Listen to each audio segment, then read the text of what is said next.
अस्सलाम वालेकुम everyone, welcome to Ayesha medical education. आज इस वीडियो में हम लोग स्टडी करने जा रहे हैं एल्बो जॉइंट की क्लिनिकल एनाटमी। ठीक है, clinical anatomy of the elbow joint. Previous video में हम लोगों ने जो एल्बो जॉइंट है उसका कंप्लीट जो है वो एनाटमी देखी थी, जिसमें हम लोगों ने क्या देखा था, उसकी आर्टिकुलेशंस देखी थी, उसके लिगामेंट्स देखे थे, रिलेशंस देखे थे, मूवमेंट्स देखी थी, नर्व सप्लाई, ब्लड सप्लाई, और इसके अलावा एक इम्पोर्टेंट चीज़ जो है वो हमारे पास कैरिंग एंगल, उसको स्टडी किया था। ठीक है, अब हम पढ़ने जा रहे हैं उसकी क्लिनिकल एनाटमी, जिसमें क्या होगा हमारे पास, ऑब्वियस ही बात है, जॉइंट है तो जॉइंट की डिसलोकेशन हो सकती है। डिसलोकेशन को देखेंगे, ठीक है, पुल्ड एल्बो को देखेंगे, टेनिस एल्बो को, गुल्फर एल्बो को, स्टूडेंट्स एल्बो को, उसके अलावा क्यूबाइटस वेल्गस और क्यूबाइटस वेरस, ये कंडीशंस है। ठीक है, अब हमारे पास क्या है कि जब लिगामेंट्स की भी इंजरी होगी, लिगामेंट्स की अटैचमेंट भी है, सो मैं यही आपको रिकमेंड करूँगी कि आप प्रीवियस वीडियो को ज़रूर देखिएगा एल्बो जॉइंट को, बिकॉज उसमें हमें सारा स्ट्रक्चर अंडरस्टैंड होना चाहिए और उसके लिगामेंट्स के नेम आने चाहिए, क्योंकि लिगामेंट्स की भी इंजरी होती है। ठीक है, सो हमारे पास एल्बो जॉइंट है, उसका लिंक जो है मैं डिस्क्रिप्शन बॉक्स में डाल दूँगी। So distension of the elbow joint by an effusion occurs on the posterior because capsule is weak here and thin deep fascia। क्या है कि डिस्टेंशन ऑफ द एल्बो हो जाती है joint by an effusion, mean उसमें क्या है, fluid की अकोमुलेशन हो जाती है। ठीक है, किस साइड पे, पोस्टीरियर साइड पे एल्बो जॉइंट की। अब होता क्यों है ये, पोस्टीरियरली क्यों होता है, क्योंकि यहाँ पर कैप्सूल और जो डीप फेशिया है वो वीक और थिन होते हैं, इसलिए वहाँ पर हमारे पास इफ्यूजन हो जाती है। एंड अब हमें क्या करना है, उस फ्लूइड को रिमूव भी करना है। सो क्या करेंगे, एस्पिरेशन करेंगे, मीन हम नीडल के थ्रू जो है वो फ्लूइड को रिमूव भी करेंगे। Aspiration is done on any side of the olecranon process. Posteriorly कौन सा प्रोसेस है हमारे पास, अल्ना का ओलेक्रेनन प्रोसेस, जिसको हम आम जुबान में कोहनी भी बोलते हैं। ठीक है, यहाँ पर क्या है, इफ्यूजन होगी तो हम एस्पिरेशन से नीडल से ओलेक्रेनन प्रोसेस के अराउंड किसी भी साइड पे रिमूव कर लेंगे। ठीक है, ये थी डिस्टेंशन ऑफ द एल्बो। अब हम देखेंगे dislocation of the elbow is usually posteriorly by fracture of the coronoid process and triangular relationship between the olecranon process and two humeral epicondyle is lost। क्या है कि डिसलोकेशन जो है वो हमारे पास पोस्टीरियरली होती है। अल्ना का हेड हमारे पास यूँ होता है, ठीक है, यू शेप। ऊपर वाला कौन सा आता है, ओलेक्रेनन प्रोसेस, और ये कौन सा आता है, कोरोनोइड प्रोसेस। ठीक है, जब कोरोनोइड प्रोसेस की फ्रैक्चर होगा तो उस फ्रैक्चर की वजह से अल्ना की क्या होगी, डिसलोकेशन होगी, और इससे क्या होगा, हमारे पास एक ट्राइंगल बनती है इस तरह से। ठीक है, ये ट्राइंगल कैसे बनती है, यानी ये ह्यूमरस है ना, ह्यूमरस के ये कंडाइल्स हैं, मीडियल एपिकंडाइल और लैटरल एपिकंडाइल, और यहाँ पर क्या होता है, इस तरह से अल्ना अटैच होती है। ठीक है, पोस्टीरियरली क्या होता है, ओलेक्रेनन प्रोसेस, ये वाला, इनके दरमियान ना एक ट्राइंगल बनती है, मीन मीडियल और लैटरल एपिकंडाइल के दरमियान, और ओलेक्रेनन प्रोसेस जो कि पोस्टीरियरली है, ठीक है, इस जॉइंट के पोस्टीरियरली है, उनकी इस तरह से ना एक ट्राइंगल बनती है नॉर्मली। लेकिन जब क्या होगा कि हमारे पास इस तरह से डिसलोकेशन हो जाएगी तो ये जो ट्राइंगुलर रिलेशनशिप है दोनों कंडाइल्स का और ओलेक्रेनन प्रोसेस का, ये क्या हो जाएगा, लॉस हो जाएगा, मीन डिसलोकेशन की वजह से टेढ़ा स्ट्रक्चर हो जाएगा। नेक्स्ट है हमारे पास पुल्ड एल्बो। पुल्ड एल्बो में क्या होता है, नेम से शो कर रहा है, पुलिंग की वजह से हो रहा है, subluxation of the head of the radius from the annular ligament. Annular ligament क्या है, ये ऐसा लिगामेंट है जो रेडियस के हेड को पकड़ के रखता है, ठीक है, होल्ड करके रखता है। एनुलर लिगामेंट्स में से, इस लिगामेंट में से रेडियस का हेड सबलुक्सेट होके, पुल होके बाहर आ जाएगा। अभी पुलिंग हुई कैसे, by sudden pulling of the four arm in pronation, mean pronated four arm में से जब हमने सडन पुलिंग की, ठीक है, आर्म की, फोर आर्म की पुलिंग की, तो इससे क्या हुआ कि रेडियस का हेड एनुलर लिगामेंट में से बाहर आ गया और इसको बोला पुल्ड एल्बो। ये किस में होता है, यूजुअली बच्चों में होता है, जब बच्चों को हम लोग हाथ ऐसे ऊपर को खींच के उठा रहे होते हैं, ठीक है, तो क्या होता है, उनका एल्बो की पुलिंग हो जाती है और ये कंडीशन हो जाती है। डिसलोकेशन किस वजह से हो रही है, कोरोनोइड प्रोसेस की फ्रैक्चर की वजह से। ठीक है, और पुल्ड एल्बो क्यों हो रहा है, जब रेडियस का हेड एनुलर लिगामेंट में से निकल जाता है। अब हम देखेंगे टेनिस एल्बो। टेनिस एल्बो क्यों हो रहा है, it occurs in the tennis players, it is, अब होता क्यों, abrupt pronation with fully extended elbow may lead to pen.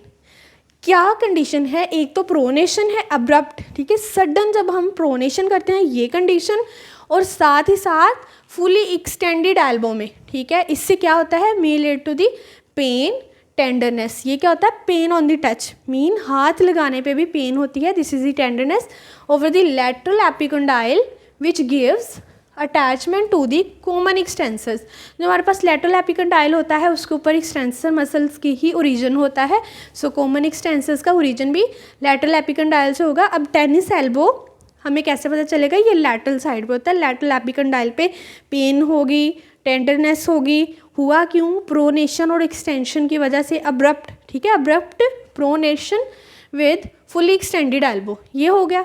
This is possible due to, किस वजह से ये होती है condition, sprain of the radial collateral ligament. अब कुछ टर्मिनोलॉजीज हैं जैसे स्प्रेन और स्ट्रेन। स्प्रेन क्या होता है, हमारे पास इंजरी ऑफ द लिगामेंट, और स्ट्रेन क्या होता है, इंजरी ऑफ द टेंडन, ठीक है। स्प्रेन किसका होगा, लिगामेंट का होगा, और स्ट्रेन किसका होगा, टेंडन का होगा। Sprain of the radial collateral ligament, ये प्रीवियस वीडियो में हम लोग सब स्टडी कर चुके हैं रेडियल कोलेटरल लिगामेंट को डिटेल। अब रेडियल नेम से शो कर रहा है कि लैटरल साइड पे, टेनिस एल्बो कहाँ पे हुआ है हमारे पास, ओवर दी लैटरल एपिकंडाइल, ठीक है, और रेडियल कोलेटरल नेम से शो कर रहा है रेडियस वाली साइड पे ये लिगामेंट होगा, सो लैटरल एपिकंडाइल को ये कवर करता है, ठीक है। जब स्प्रेन होगा मीन इंजरी होगी इस लिगामेंट की, रेडियल कोलेटरल की, तो इस वजह से भी हमारे पास टेनिस एल्बो हो जाएगा। उसके अलावा टीयरिंग अगर हो जाए fibres of the extensor कार्पाई radialis Brevis, नाम याद रखना है इस मसल का कि कौन से मसल के अगर फाइबर्स की टीयरिंग हो तो टेनिस एल्बो हो सकता है, वो है एक्सटेंसर कार्पाई रेडियलिस ब्रेविस। रेडियस वाली साइड है, लैटरल एपिकंडाइल है, सो लैटरल साइड में कौन सा मसल होगा, रेडियस वाली साइड का रेडियलिस। उसके अलावा कौन सा है, एक्सटेंसर है और ब्रेविस है, क्योंकि लॉन्गेस्ट भी होता है ये, बट एक्सटेंसर कार्पाई रेडियलिस ब्रेविस के जब फाइबर्स की टीयरिंग हो जाएगी तो टेनिस एल्बो हो सकता है, ठीक है। नेक्स्ट है, recent researches have pointed out that it is more of degenerative condition rather than the inflammatory। Mean researchers ने शो किया है कि ये डीजनरेटिव है रादर देन दी इन्फ्लेमेटरी। मीन इन्फ्लेमेशन की वजह से इतना नहीं है जितना कि डीजनरेशन की वजह से, ठीक है। डीजनरेशन मीन मसल्स की आहिस्ता आहिस्ता डीजनरेशन होगी, लिगामेंट्स की डीजनरेटिव चेंजेस आएंगे, मीन ये स्लो प्रोसेस है, आहिस्ता आहिस्ता से डीजनरेशन आती है, तो ये कंडीशन अल्टीमेटली टेनिस एल्बो हो जाता है हमारे पास। अब हम देखेंगे स्टूडेंट्स एल्बो। स्टूडेंट्स एल्बो में क्या है, मतलब ये जो कंडीशन आ रही है ये किसमें होगी, स्टूडेंट्स में होगी ज़्यादातर। Student's elbow is characterised by the effusion into the bursa over the subcutaneous posterior surface of the olecranon process. जो ओलेक्रेनन प्रोसेस है उसके पोस्टीरियरली मीन उसके ऊपर सबक्यूटेनियसली क्या है, एक बर्सा है जिसकी इन्फ्लेमेशन या जिसमें क्या हो जाता है, इफ्यूजन हो जाती है। ये होता क्यों है, मीन किस पोस्चर को हम लोग अडेप्ट करते हैं जिस वजह से हमारे पास ये कंडीशन आ रही है, वो है students during lectures support their head with hand with flexed elbow. Mean अपने हेड को सपोर्ट करते हैं अपने हैंड से, किस कंडीशन में, फ्लेक्स्ड एल्बो में। मीन जब हम थक जाते हैं तो क्या होता है कि हम मीन यहाँ पर डेस्क है या इस तरह से एल्बो को फ्लेक्स करते हैं और अपने हेड को यूँ सपोर्ट करते हैं और वेट अपना हेड का जो है यहाँ पर डाल देते हैं अपने हैंड पे, जिससे क्या होता है कि प्रेशर आता है हमारे एल्बो पे, मेनली ओलेक्रेनन प्रोसेस का जो बर्सा है उस पर आता है, और उससे क्या होता है, इन्फ्लेमेशन हो जाती है, इफ्यूजन हो जाती है, and the bursa on the olecranon process get inflamed, ठीक है, और इससे इन्फ्लेमेशन हो जाती है ओलेक्रेनन प्रोसेस के बर्सा पे। This is called the student's elbow. अब हम देखेंगे गोल्फर्स एल्बो। जैसे हमने टेनिस एल्बो देखा, टेनिस एल्बो किसमें होता है, टेनिस प्लेयर्स में।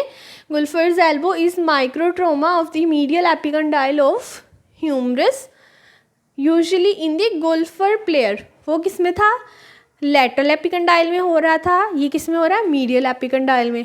वो किस में था, टेनिस प्लेयर्स में था, ये गोल्फर प्लेयर में है, ठीक है।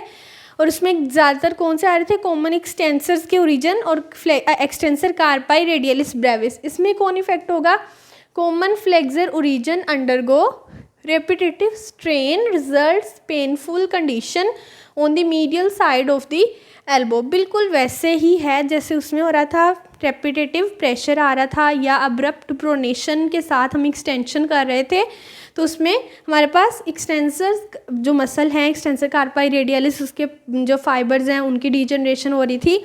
तो उसमें भी क्या था, पेन थी, ठीक है, उसमें भी पेन थी और टेंडरनेस थी। इसमें क्या है, कॉमन फ्लेक्सर है, ऑब्वियस सी बात है, मीडियल साइड है, मीडियल एपिकंडाइल है, मीडियल एपिकंडाइल पे कॉमन फ्लेक्सर का रीजन होता है, तो उनकी रेपिटेटिव स्ट्रेन होगी। जैसे मैंने बताया, स्प्रेन किसका होता है, लिगामेंट की इंजरी होती है, स्ट्रेन होती है टेंडन की, ठीक है। तो कॉमन फ्लेक्सर ओरिजिन मीन उनके जो टेंडन्स हैं उनको कॉमन फ्लेक्सर ओरिजिन ही कहते हैं, ठीक है।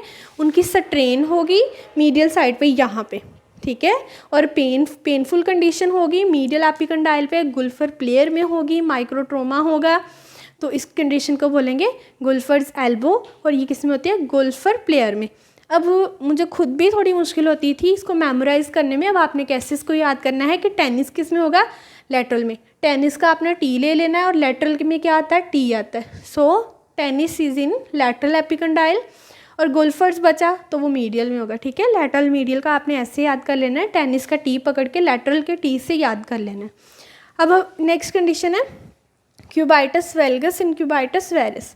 क्यूबाइटस वेल्गस is the condition in which the carrying angle more than the normal which is about 13 degree, ठीक है। फीमेल में ज़्यादा होता है about 10 to 15 डिग्री, बट जो ये हमारे पास एवरेज है, ठीक है। एवरेज क्या है, 13 डिग्री है।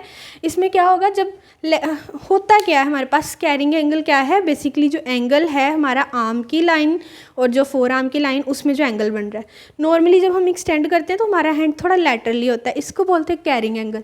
अगर नॉर्मल से ज़्यादा ही एंगल हो जाए, फर्दर लैटरल हो जाए, ठीक है, लैटरल डेविएशन हो जाए, तो उसको बोलते हैं क्यूबाइटस वेल्गस। जब ज़्यादा ही लैटरल हो जाएगा तो मीडियल साइड पे कौन सी नर्व आती है, अल्ना वाली साइड पे, अल्नर नर्व।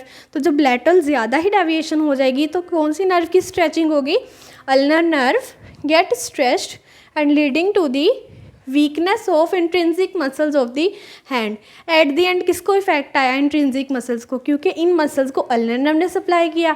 अल्नर नर्व की स्ट्रेचिंग हुई, स्ट्रेचिंग क्यों हुई, ज़्यादा ही एंगल हो गया था, कैरिंग एंगल मीन नॉर्मल से एक्सीड कर गया, ठीक है।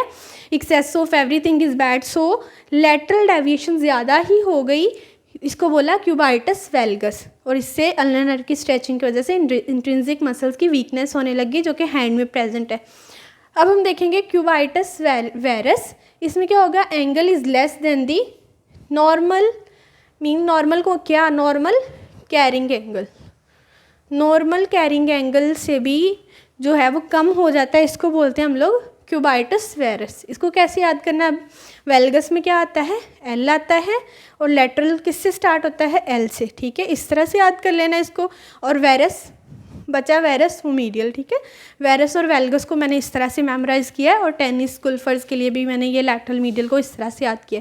इसमें क्या हुआ कि जो कैरिंग एंगल है वो नॉर्मल से ही कम हो गया, इसमें नॉर्मल से ज़्यादा हो गया, मीन क्यूबाइटल वेल्गस में ज़्यादा ऐसे होगा, क्यूबाइटस वेरस में ऐसे होगा, ठीक है। कैरिंग एंगल से ज़्यादा क्यूबाइटस वेल्गस और कैरिंग एंगल से कम क्यूबाइटस virus. If you understand this video, so please like, share and subscribe the channel. Thanks for watching.